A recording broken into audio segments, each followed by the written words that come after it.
Baginda Rasulullah saja masih melakukan kesalahan. Baginda Rasulullah saja masih melakukan kesalahan. Baginda Rasulullah saja masih melakukan kesalahan. Rasulullah pernah salah. Ini pernyataan yang sangat fatal, apalagi jika diucapkan seorang muslim. Bayangkan, selevel Abu Jahal saja, musuh bebuyutan Nabi, dia berusaha mencari kesalahan Nabi, dikorek semua jejak hidup Nabi dari kecil. Tak ditemukan satupun aib atau kesalahan yang pernah dilakukan Nabi Muhammad. Abu Jahal kebingungan mencari kesalahan Nabi. Lah kok ini yang katanya muslim, bilang Nabi pernah salah? Kan VA. Dalam akidah Ahlussunnah wal Jamaah, semua Nabi bersifat maksum, terjaga. Ismatuhum kasairil malaikah, wajibatun wa faddulul malaikah. Semua Nabi pasti terjaga dari dosa, baik dosa kecil apalagi besar. Seperti halnya para malaikat, bahkan para Nabi itu melebihi malaikat. Dalam surat Abbasa, Allah menegur Nabi karena bermuka masam. Itu pun bukan menegur dari kesalahan. Penjelasannya sudah lengkap di kitab-kitab tafsir. Nabi berdakwah di kalangan kafir Quraisy. Datang Abdullah, seorang buta yang telah beriman.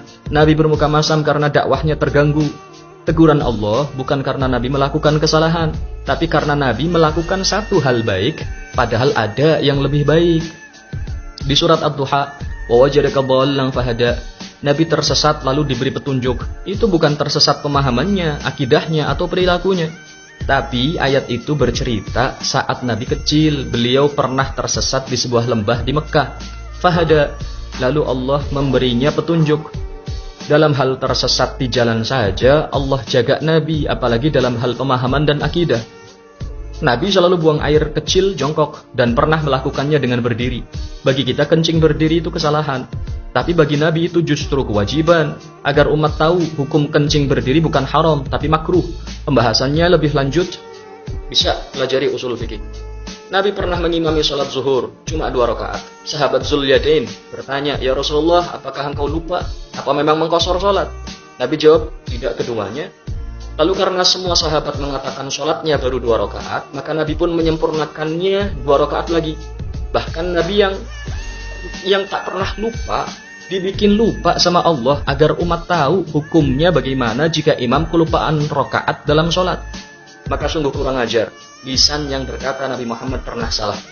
Saya tantang untuk Mas Udin ini. Silahkan sebutkan satu saja kesalahan Nabi yang semua ulama sepakat itu adalah kesalahan, baik yang tercatat dalam Al-Quran, hadis, ataupun catatan-catatan sejarah manapun. Yuk silahkan cari kalau bisa. Orang baik itu egois.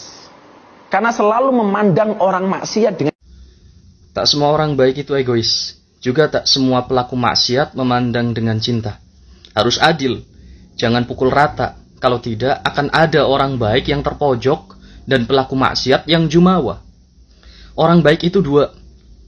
1. Orang baik yang tertipu dengan kebaikannya, sehingga memandang pelaku maksiat dengan pandangan kebencian. Maka pada saat itu dia menjadi rendah. 2. Orang baik yang memandang pelaku maksiat dengan pandangan kasih sayang. Dia harapkan pelaku maksiat itu taubat. Nah, orang semacam ini sangat tinggi derajatnya di sisi Allah.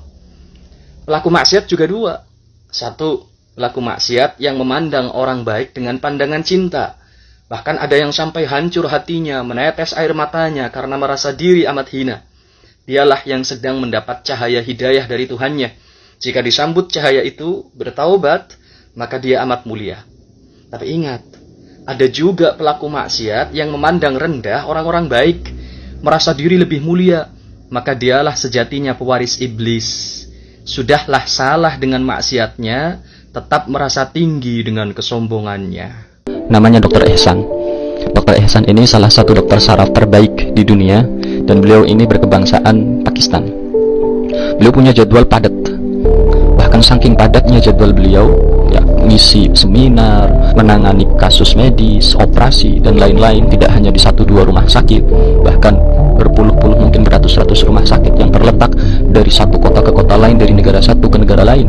Jadi saking sibuknya beliau, saking padatnya jadwal beliau ini nggak bisa ditemui kecuali harus bikin janji dulu 6 bulan sebelumnya. Yaitu saking padatnya. Suatu ketika beliau ini ingin melakukan sebuah perjalanan untuk menghadiri seminar. Maka beliau pun berangkat menggunakan pesawat pribadinya, hanya beliau dengan sang pilot. Ketika pesawat take off, tidak lama setelah itu, tiba-tiba cuaca menjadi mendung, turun hujan. Tidak hanya itu, terjadi badai petir. Saking dahsyatnya badai petir itu, sampai-sampai mesin pesawat yang dinaiki oleh Dr. Ihsan ini terkena petir, rusak. Dan sang pilot pun harus melakukan sebuah pendaratan darurat di tempat yang terdekat. Dan alhamdulillah si pilot ini bisa melakukan pendaratan darurat itu di tempat tersebut, tempat terkecil. Dr. Ihsan bertanya kepada si pilot, kira-kira berapa lama lagi ini pesawat bisa benar? Dijawab sama si pilot setelah memeriksa semuanya, ini mesinnya rusak. Mesinnya rusak parah dan gak bisa dibetulkan, harus diganti dengan yang baru. Seandainya dihitung-hitung, mungkin bisa makan waktu sampai 4-5 jam lagi. Dr. Ihsan melihat jam tangannya, wah gak cukup, aku harus mengisi seminar 2 jam lagi. Lalu si pilot bilang, kalau begitu Anda pakai jalan darat saja, saya tahu tempat itu bisa ditempuh dengan jalan darat kurang lebih 2 jam. Dan saat itu keadaan masih hujan deras.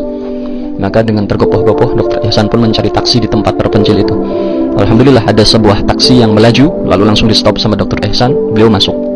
Setelah beliau mengutarakan tempat tujuan, si sopir taksi mengatakan sanggup. Taksi pun berjalan.